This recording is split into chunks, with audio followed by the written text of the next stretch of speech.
nuevamente. Estamos en el Teatro Libre de Bogotá, hoy con uno de los cantautores más importantes de América Latina, Manuel García. Bienvenido. Muchas gracias, Ángela. Aquí estamos. Bueno, Manuel, de hecho mi primera pregunta tiene que ver con la razón de esta visita. Tú eres un cantautor con muchos años de trayectoria, con un gran reconocimiento dentro de la canción latinoamericana. ¿Por qué incluiste a Colombia dentro de esta gira que estás haciendo? ¿Cómo no incluir Colombia?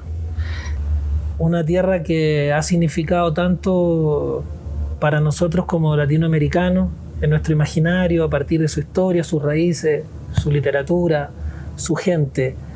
Hemos hecho un recorrido por el mundo en el cual mi amigo representante Jonathan Márquez ha insistido que recorramos una gran parte del mapa, porque una filosofía de lo que dimos a conocer como el caminante, no soy solo yo, sino que es justamente eso, lo que nos mueve espiritualmente, a compartir con otras culturas, a recorrer, a caminar las calles, a estar con amigos, amigas, a conocer gente nueva, a también empaparnos lo más posible de las otras fronteras. Y Colombia es un lugar fascinante.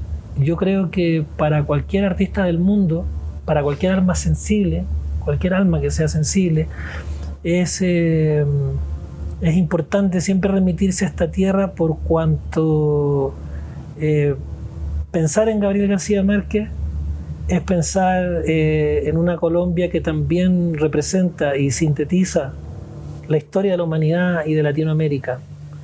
Por la profunda humanidad con la que él escribió, ese niño que se vino en una barquichuela desde Aracataca a este Bogotá, donde se encontró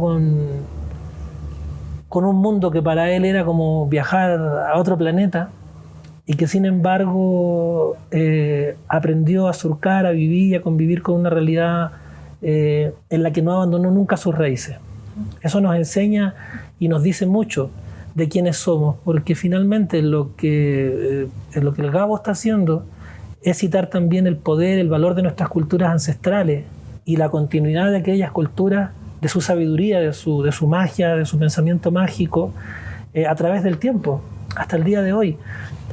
Digo eso porque no es solo García Márquez en sí mismo, sino que es lo que su literatura representa de lo que Colombia, como un crisol del mundo, nos regala. Entonces hay que tributar a esta tierra, hay que agradecer y ojalá poder compartir humildemente un pedacito de lo que sabemos y creemos que es pertinente compartir con un país hermano. Precioso eso que me dices, porque de hecho está conectado con la siguiente pregunta que tenía para ti, y es que en una entrevista dijiste que Arica es como un Macondo en el desierto, ¿no? Hablando un poco también de la obra de García Márquez y de todo lo que evoca pensar en la ancestralidad de uno y de dónde viene uno. Entonces quería que me contaras un poco cómo marcó Arica tus canciones. Bueno, justamente porque el mundo era tan reciente que algunas cosas, para nombrarlas, había que señalarlas con la punta del dedo. Porque esto donde yo me crié es un desierto, donde no había agua ni luz. Muy tarde luego hubo, en algún momento, así parecía una especie de fundación, como una aldea de chozas precarias, solo que esto queda en el desierto, es cercano al mar.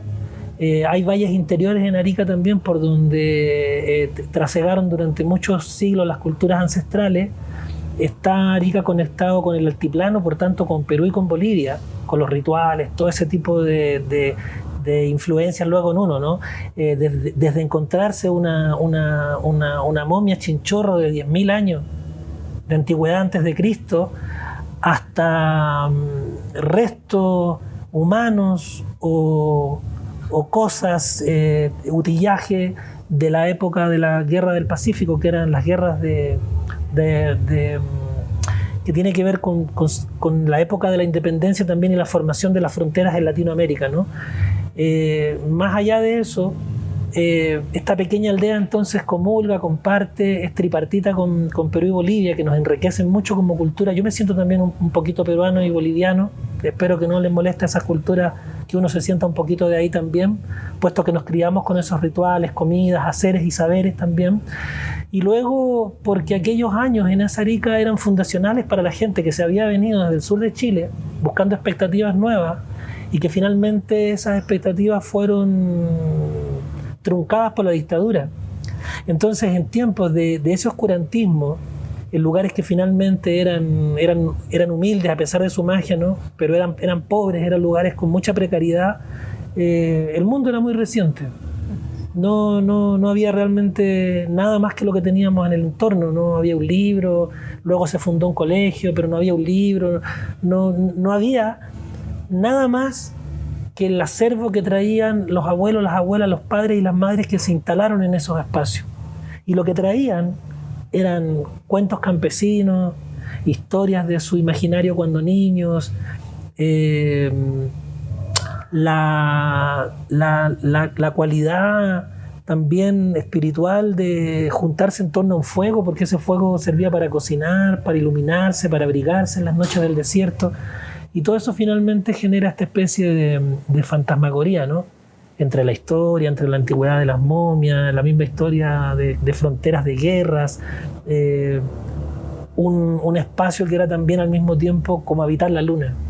Yo salía de mi casa, que era una pequeña choza, sin rejas, sin nada, era un cuadradito así muy, muy básico, como no llueve tampoco mucho allá, es fácil construir una choza sencilla, y salir a jugar era salir a jugar como a la luna, al desierto de Atacama, eterno. Y esas cosas entonces, ¿cómo no encontrarlas cuando uno se adentra en 100 años de soledad, por ejemplo? Y además que el desierto de Atacama también es un lugar muy especial, digamos, geoespacialmente, para la observación astronómica, para la ciencia, incluso verlo, pues yo solo lo he visto en fotografías florecido y me parece como una maravilla poética también, ¿no? Como lograr ver a un desierto florecer, donde aparentemente no hay nada. Es lo que dice, no hay nada, pero se llena de colores la tarde, los cerros, ¿no? Cuando van cambiando, el paisaje de nubes infinito. O sea, en el fondo no teníamos nada y teníamos todo, porque era asomarse a un mundo donde el mar incluso se escuchaba en los cerros de donde yo estoy, porque de hecho mi barrio se llama Miramar, porque se ve el mar desde los pequeños cerritos que están cerca, se ve en todas direcciones el mar, y ese era el lugar también donde yo fui muchos años a tocar la guitarra, a imaginar el mundo, el desierto, mirando el mar y un cielo que era increíble, y todos estos colores y estas formas también poéticas de vida que hay a veces. Una pequeña lagartija que vive en una piedra, un pequeño pajarillo que pasó por ahí, una mariposa anecdótica que no sabemos por qué hace en ese lugar, el canto del viento eterno en las piedras y en las distintas laderas. Por supuesto que el viento canta distinto y a distintas horas, el aparecer de las estrellas en la bóveda celeste a una hora. Entonces, ¿éramos pobres? ¿No éramos pobres? Habría que medirlo. Supe que tu abuelo compró una guitarra porque adoraba la música, pero no la tocaba. En cambio, tu papá y tus tíos sí. Y de ahí viene un poco toda esta inspiración y como tus primeros encuentros con la música. Entonces pensaba como en qué canciones fueron esas iniciáticas con tu papá y cómo te interpelaba esa experiencia. Ay, tú me tocas muy profundo el corazón en esta entrevista. Mira, trato de hacer la síntesis. La gente que se vino de los campos a las ciudades en toda Latinoamérica, en las ciudades luego no encontró lo que se le había prometido, ¿no? Que eran mejores expectativas de vida. Y en los campos chilenos la gente no lo estaba pasando bien. Entonces casi toda la gente luego que era campesina es devenida en obreros y obreras. Y entonces una de las cosas que inspiró a mucha gente, yo creo, en toda Latinoamérica fue el cine mexicano. Yo pienso que mi abuelo Manuel García se compró una guitarra porque él admiraba a Javier Solís, admiraba a Jorge Negrete, a Alfredo Jiménez, ¿cómo no? Entonces yo me di cuenta de eso porque el verano que él murió me pidió que le cantara una canción de Javier Solís y yo no me sabía una. Estaba recién aprendiendo la guitarra y estaba interesado en otro repertorio. Entonces, sí, como él no pudo aprender por su trabajo seguramente y su tiempo, pero sus hijos sí, la herencia de la guitarra luego vino con el repertorio de mi padre en este desierto que hablábamos, a generar todo un mundo en el que nosotros aprendimos a conocer la vida desde niños a través de las canciones. Es decir, las historias de amor, las historias románticas, pero también las historias sociales. Mi papá siempre ha tenido un oído muy abierto, le gusta mucho la música en general, no se limita a ningún estilo. Entonces aparecían de repente en su guitarra canciones populares de época, pero también aparecían boleros interesantes o músicas que estaban conectadas con ciertas temáticas sociales, y esas eran las que a mí más me conmovían el corazón. Entonces ya muy luego en la adolescencia me importó y me interesó, por supuesto, escuchar el canto nuevo chileno, la canción de raíz, la literatura, como estábamos hablando recién, porque era oscurantismo de dictaduras. Entonces tener la oportunidad de conocerte a ti mismo a partir de un libro era muy importante. Y luego también las canciones de la nueva trova cubana y de la nueva canción chilena, que habían sido parte del pensamiento y la resistencia política y social, por la que también autores como Víctor Jara, por supuesto, fueron sacrificados, ¿no? Entonces, finalmente, lo que comenzó como una intención de mi abuelo, seguramente, de completar su imaginario espiritual en la ciudad a partir del cine mexicano, terminó convirtiéndose en uno de sus nietos, en una especie de búsqueda constante a través de lo que significa la guitarra, ya emparentada también con la tradición oral, pero desde la posibilidad de reflexionar con la guitarra también, no solo de entretenerse, de cantar canciones de amor y otras cosas, sino que tal y como la trova cubana empezó a defender en un momento, era el hecho de que en la guitarra, con el canto, la poesía, se podía también reflexionar filosófica históricamente. Y por ahí entonces hay toda una relación que es muy natural entre casi como si la guitarra me hubiese andado buscando a mí. La pobre se equivocó porque no la sé tocar bien, pero sí, esas son algunas de las piezas del puzzle, Ángela. Es muy interesante porque esto que hablas como de la canción social y la presencia de la canción social desde que tu papá empezó a interpretar la guitarra, porque además tú naces poco antes de la dictadura, eres casi un bebé cuando empieza la dictadura, y quería también consultarte cómo qué ocurrió familiarmente y personalmente cuando tuviste que crecer en medio de una dictadura tan violenta. Mira, el impacto moral de aquello, pensemos para graficar que es como si cayera un meteorito en un lugar, ¿no? En un lugar habitado, en una ciudad, en una aldea, en un pueblo. Porque ese impacto, hasta el día de hoy, para nosotros tiene una impronta de la que estamos tratando de liberarnos. Esa impronta tiene que ver con el daño moral interno que en los años en que yo me crié se fue traduciendo justamente en la gente que se fue a buscar expectativas en las ciudades, en desilusión, en frustración y, en vez de oportunidades, falta de oportunidades. La falta de oportunidad genera esa frustración que se transforma en rabia, y la rabia, Ángela, es muy fácil que salte y se convierte en violencia.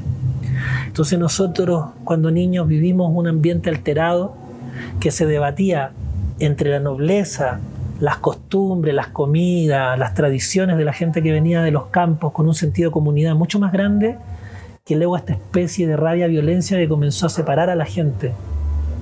Y nos dábamos cuenta que vivíamos en un espacio donde la ternura combatía muchísimo con lo rudo, ¿no?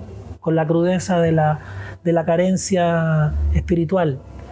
Y entonces, hasta el día de hoy, hemos luchado, hemos marchado, hemos cantado y nos hemos sumado a todas aquellas causas que tienen que ver con devolver ese sentido de justicia y dignidad a nuestro pueblo. Es decir, yo me crié en una época en la que vi perder la dignidad a los vecinos, a las vecinas, a las culturas indígenas, a los propios abuelos y abuelas, a los propios padres y muchas familias. Entonces vi ese desencadenarse de un montón y desencadenarse literalmente, ¿no? De soltarse unos de otros y finalmente tratar de asirse, de agarrarse a ese individualismo que te promete una especie de modelo económico y político que nunca ha estado de acorde a nuestras verdaderas costumbres. Así. Perdón por la respuesta. No, pero es muy interesante porque justo este año se cumplen 50 años de esa debacle que no solo fue chilena, fue latinoamericana también ampliamente. Entonces pensaba que haces esta gira, incluso haces como un repertorio también especial alrededor de la conmemoración de la dictadura, y quería que nos hablaras de eso, de la importancia de repensar la memoria de reivindicarla. Es el repertorio más complejo que he hecho. He tenido la suerte de que este repertorio lo pude discutir con mucha gente, con artistas, con familia, con amigos, con parte del equipo Témpera. Fuimos intentando en conciertos distintas formas de contar esta historia y finalmente llegamos a una síntesis que es cada 10 años, a través de 5 o 6 canciones, ilustrar emocionalmente lo que era Chile, tomando en cuenta que Chile no es solo Chile, sino que también es un país que está muy emparentado con sus vecinos latinoamericanos, porque hay historias y realidades circunstancias muy similares entre nuestra geografía, ¿no? Y entonces ese repertorio incluye canciones de otras fronteras también, de artistas de otros lugares, emblemáticos también nuestros, parte de la reflexión, como Patricio Mans, Violeta Parra, Víctor Jara, por supuesto. Y también cada uno de esos bloquecitos dedicados, por supuesto, a una mujer importante y relevante de nuestra historia chilena, como pensadoras, como luchadoras sociales, como almas contenedoras amorosas y sabias. Primer bloquecito está dedicado a Gabriela Mistral, el segundo a Joan Jara, acaba de partir hace unos días, mi homenaje, a Gladys Marín, luchadora comunista y pensadora social, humanista, a Anita González de Recabarren, a quien le asesinaron a toda su familia, y sin embargo siempre tuvo una sonrisa, siempre tuvo una fuerza increíble para defender la vida y la alegría, y no la muerte y la tristeza, a pesar de todo aquello. Luego a Elisa Loncón, que es una de nuestras pensadoras mujeres, filósofa, madre de la tierra también diría yo. Elisa Loncón es una mujer luchadora social también, que presidió uno de los últimos procesos constitucionales que hemos tenido, a ver si sacamos en limpio alguna carta fundamental. Una mujer mapuche maravillosa. Sí, la conozco. Bueno, la he escuchado. Sí. Bueno, frente a eso también pensaba un poco en la forma en la que construyes tus canciones, en la relación con la literatura. El álbum que hicieron, por ejemplo, para el biopic de Pedro Lemebel con Pedro Aznar, que quedó tan bonito. El tuyo es el país de los poetas, ¿no? Y quería preguntarte por tu relación con la poesía, porque así como Chile tiene una historia tan convulsa, al tiempo surgen unas flores maravillosas en la literatura, en las artes, que le dan mucho al mundo y a la humanidad. Entonces quería preguntarte por eso. Me encanta tu entrevista, porque mira que está absolutamente conectada casi con la primera pregunta incluso. Bueno, con todo lo que hemos estado hablando. ¿Por qué? Porque si uno mira lo que pasa en Chile en torno a nuestros creadores, algunos de ellos relevados incluso como premios Nobel, todos, sin excepción, tienen origen campesino. Gabriela Mistral es de Montepatria, la cuarta región hacia los cerros. Víctor Jara venía de Lonquén, de la tierra, su madre era cantora popular. Violeta Parra viene de los campos de Chillán, toda su familia, trabajadores, obreros y campesinos. Pablo Neruda es de los remotos bosques de Temuco, por ejemplo. Nicanor Parra también, como su hermana. Bueno, toda esta galería hermosa de las almas que nos... Zurita, un hombre también de barrio, de mundo, ¿no? Toda la gente está finalmente, estas almas que han dado a luz una poesía chilena a la que el mundo le ha puesto atención, son gente que logra conectar su raíz con la contemporaneidad del mundo. Porque hay una preocupación también de hablarle al mundo, ¿no? De también tratar de entender, y a duras penas, porque esto no lo ha entendido ni Aristóteles, qué es y cómo es finalmente Chile. Se lo preguntó a Aristóteles y no. y no te lo podría decir. Hablemos de hecho de la contemporaneidad también ampliamente latinoamericana. del ascenso de unas derechas muy miedosas que amenazan con acabar como con muchos avances sociales, políticos, humanos, con muchas victorias alrededor de derechos que se creían ya ganados en América Latina, y cómo eso interpela también a la música, a tu música en este momento. Mira, yo creo que en el fondo sigue habiendo permanentemente una conversación desde antiguo que trata de resolver el sentido ético y moral de lo que somos como especie humana.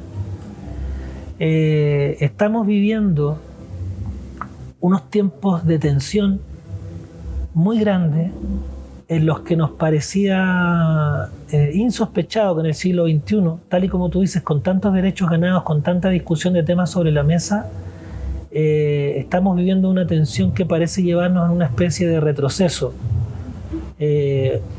Un retroceso en el sentido de la espiral histórica, ¿no? Retrocede, pero también avanza hacia el futuro al mismo tiempo, porque se empieza a instalar desesperadamente, y digo desesperadamente, el sentido de las derechas y de las ultraderechas.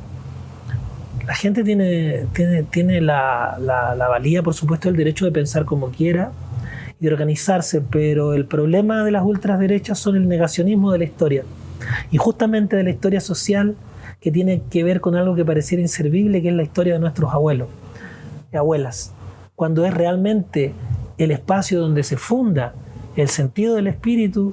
Es ahí en tu sentido de pertenencia espiritual a una familia que luego era un clan, y ese clan luego era una tribu, y esa tribu era un pueblo, y un pueblo era una ciudad, y una ciudad era un país. Entonces no podemos solo conceptualizar el mundo y sentirlo desde el éxito de lo que significa triunfar en una urbe, como si lo que la urbe te ofrece finalmente a cambio de tus valores es el acceso a la posibilidad de tener dinero para así acceder al consumo, y que el consumo finalmente llene un montón de vacíos espirituales que tienen que ver y nada más que con haber perdido la ruta. Entonces, a pesar de todo, me decía la otra vez por ahí un sabio con el que yo conversaba acerca de las realidades latinoamericanas allá en Cuba, y me decía, pero Manuel, me decía, también la humanidad es esto.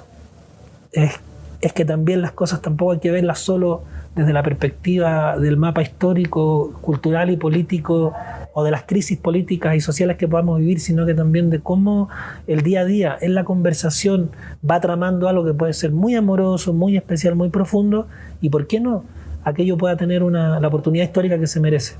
Ya, mira, a propósito de García Márquez, todas estas cosas que estamos hablando están dichas en su discurso, cuando él dice, dennos la oportunidad a nuestros pueblos, ¿no? En su discurso cuando recibe el premio Nobel, de suceder, de existir, dennos la oportunidad de ocurrir históricamente como nos merecemos o como nosotros nos imaginamos, porque hemos estado muy condicionados también por algunas cadenas que nos ha puesto la historia misma.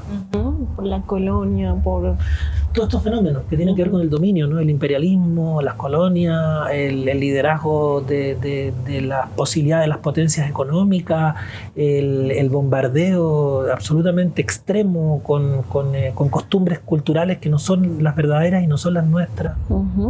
Pero sí, sin embargo, como frente a esta historia y frente a esta realidad a la que nos enfrentamos, tú mismo lo mencionabas, ¿no? Como los procesos cíclicos de la historia, o al menos en espiral, y pensaba mucho también en cantautores que son muy cercanos a tu obra y que siempre han sido como una voz de la esperanza en América Latina y de las luchas de la gente que no tiene un gran nombre o que un gran reconocimiento, sino desde sus rinconcitos están como tratando de llevar el mundo adelante, ¿no? Y cómo la música acompaña esas vidas y esa cotidianidad.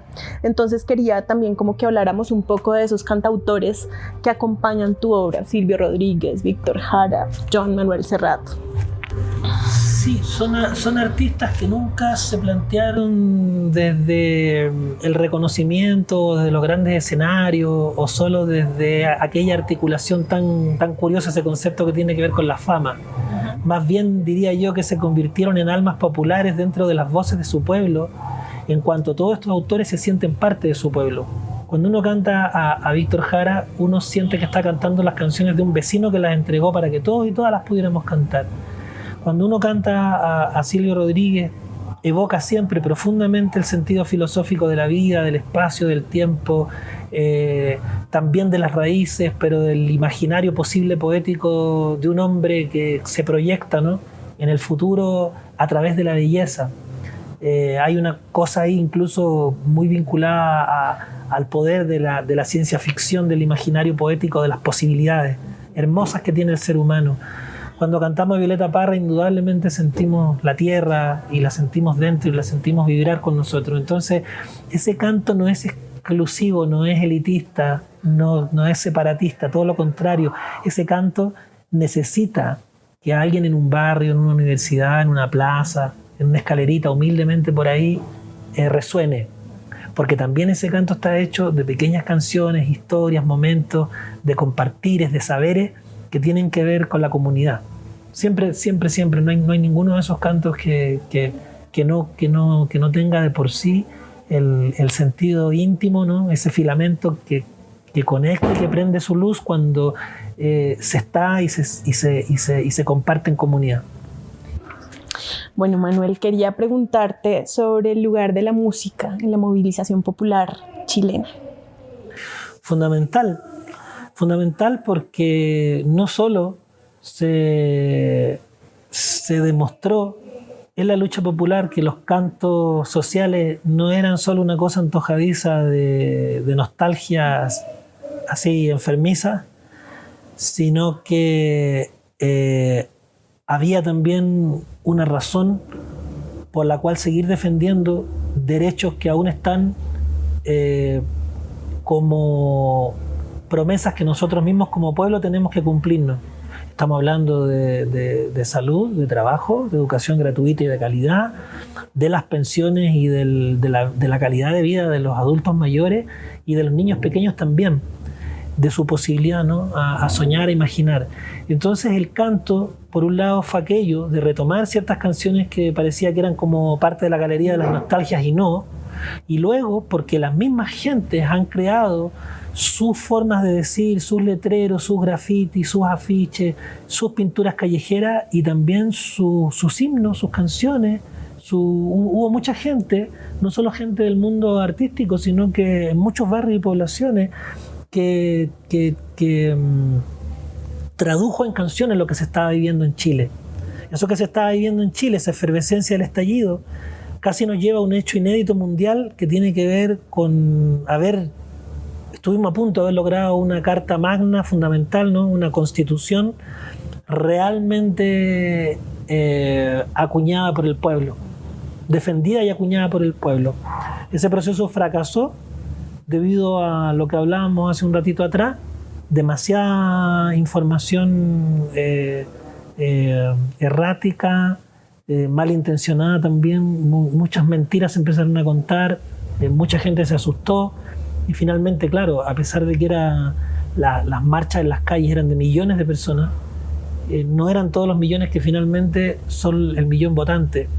Y hay gente, lamentablemente, que no le interesa complicar más su vida para propiciarle educación gratuita y de calidad a los muchachos más jóvenes, sino que lo que quiere es tener derecho al consumo, tener la oportunidad de tener lo que el otro no tiene.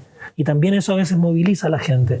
Entonces finalmente hemos sido parte de un conflicto donde va a quedar un registro estético, artístico, de pensamiento social que para mi gusto va a volver a impactar en el siguiente círculo histórico donde se produzca esta tensión dialéctica y natural en la historia. Y puede que entonces resultemos vencedores.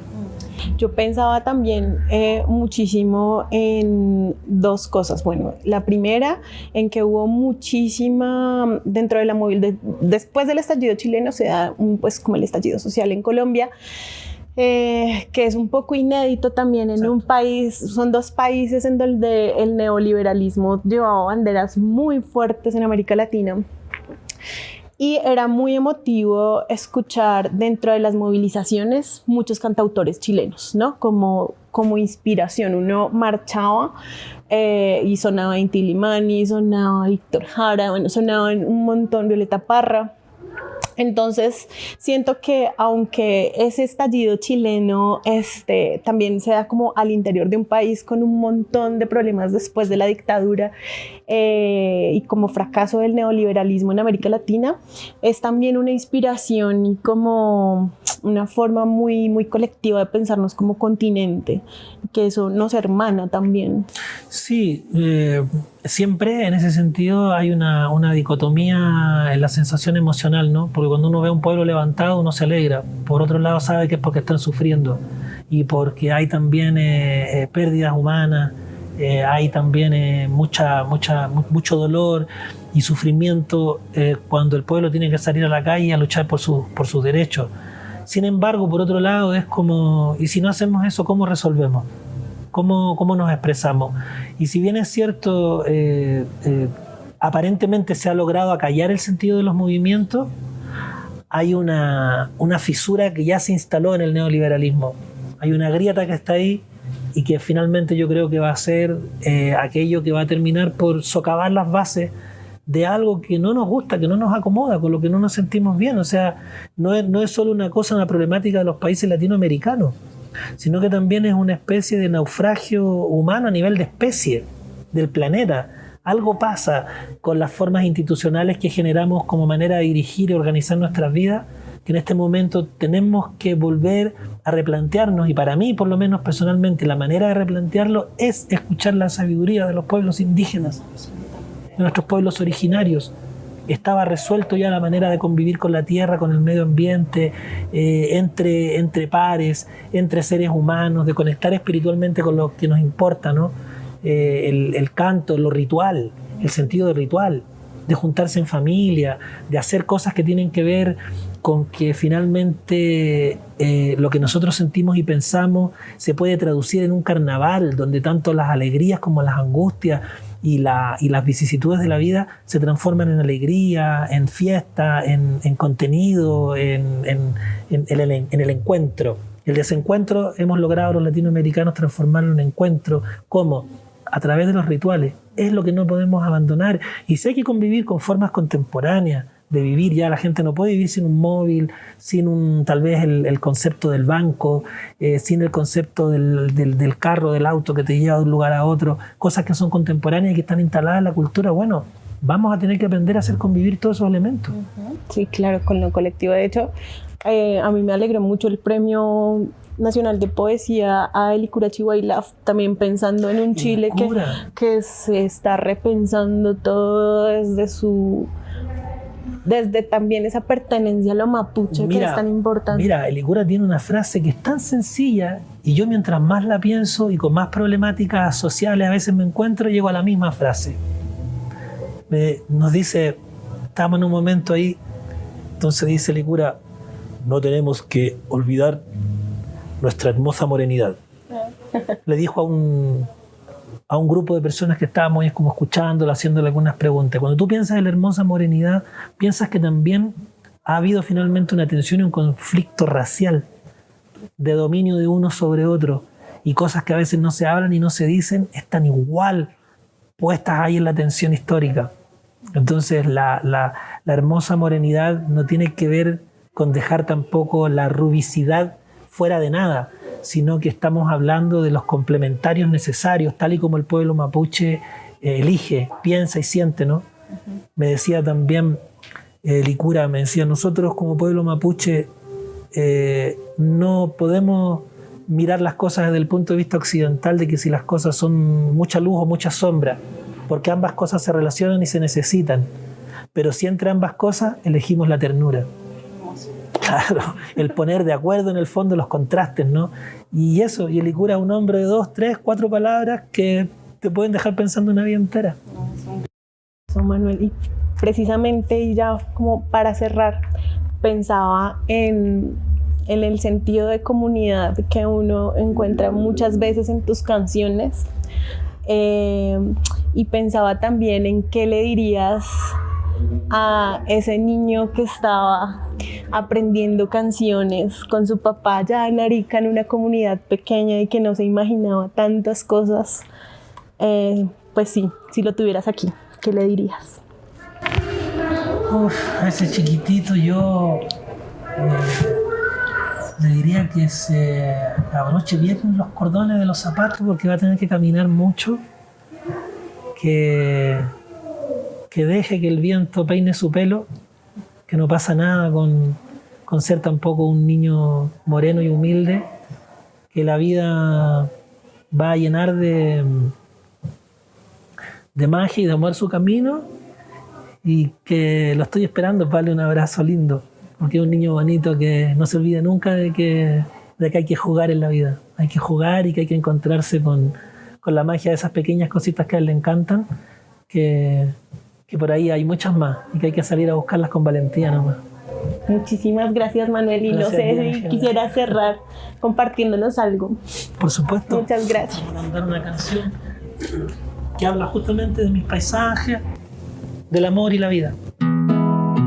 Se llama La danza de las libélulas. Es hermoso.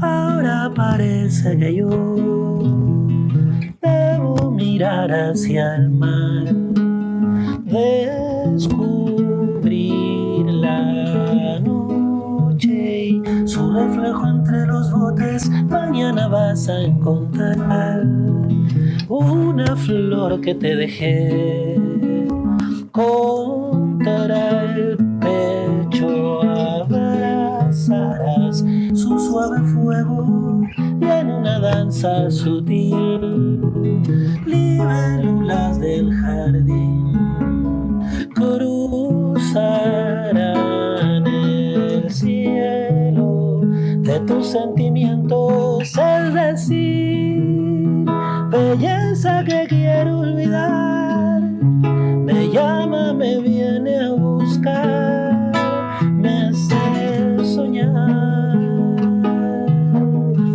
es decir, que con la violencia del mar quisiera volver a besar hasta sangrar.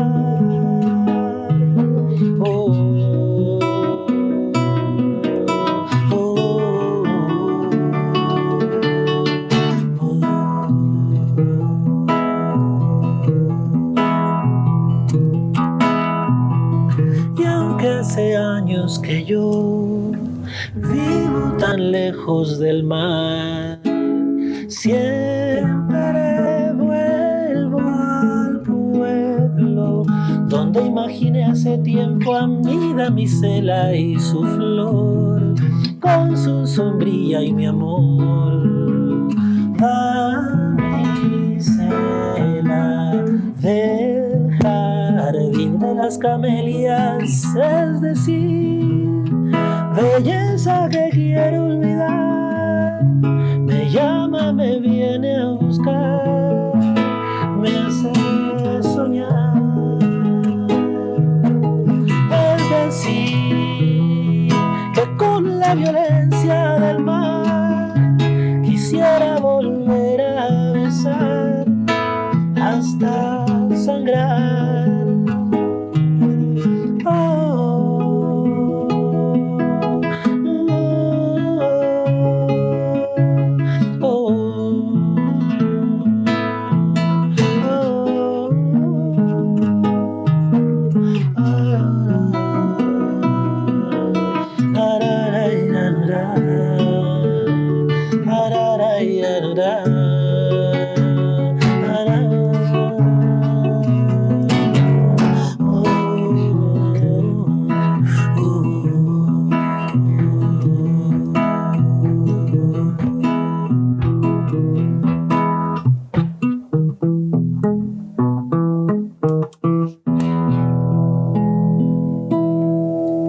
Ay, sí que puedo pedir. Sí, yo puedo, claro. Hablar de ti. Vamos con eso.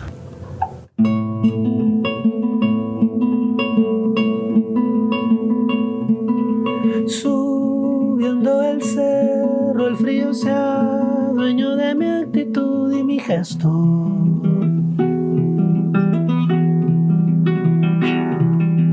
Cruzando mis brazos contra el pecho en la noche como un niño enfermo.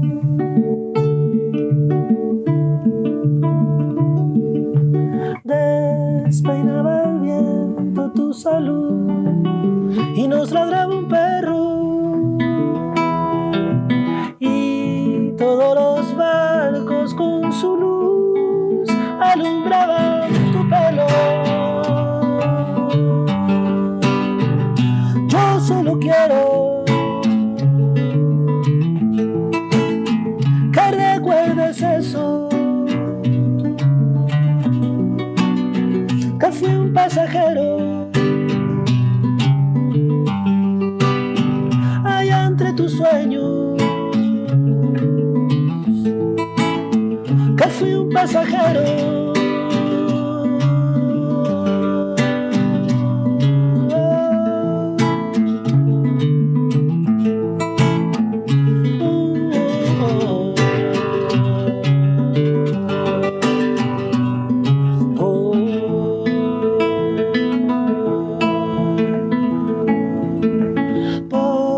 Hablar de ti es desterrarse a los paisajes que me acuerdo.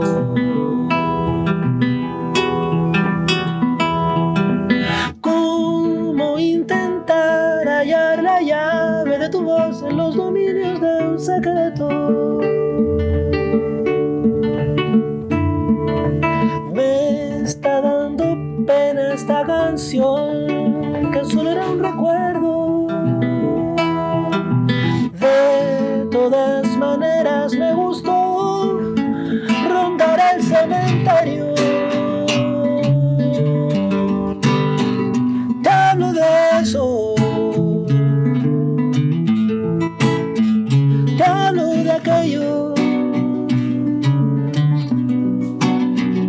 te hablo por eso, que fui un pasajero allá entre tus sueños. Oh, no, no, no.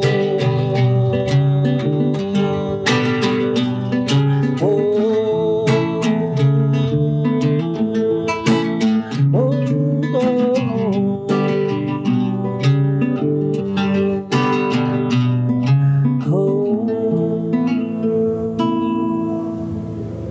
Muchas gracias. Muchas gracias, Manuel. Ángela. Qué entrevista Muchas gracias por tan el linda. espacio. Muchas gracias. Muchas gracias.